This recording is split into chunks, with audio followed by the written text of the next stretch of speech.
korang adalah shampoo. Biasanya kalau kita nak warna rambut, kita kena beli pewarna rambut, kena campur-campur baju-baju pakai, biarkan kejap, lepas tu nak kena cuci balik kan.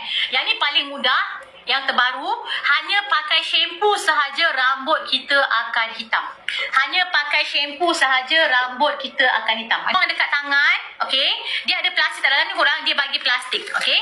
Dalam ni dia akan bagi kita plastik, okey. So you all pakai ni, sarung tangan, you all tuang kat shampoo tu, pin kat tangan. You all shampoo macam biasa je korang, dia wangi. So lepas tu korang bilas, dia akan jadi hitam. Rambut tu terus jadi hitam. Dia pewarna shampoo, jadi senang.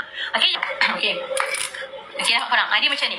Okey, shampoo dia macam ni. Okey, shampoo dia macam ni. Dia ada dua colour. So, you all shampoo je. Shampoo kan, macam shampoo rambut biasa tu. Lepas tu, rambut tu dia akan jadi hitam. Korang, ada Sephora Flavansen, ada Nigra Fruit Extra, ada Delima, ada teh bunga dan juga ada Angelica Root. Okey.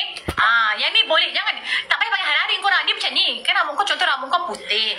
Kau dah pakai rambut kau hitam. Lepas tu rambut kau dah hitam, biarlah. Lepas tu nanti kalau dia keluar rambut baru putih, baru kau pakai lagi. Macam tu.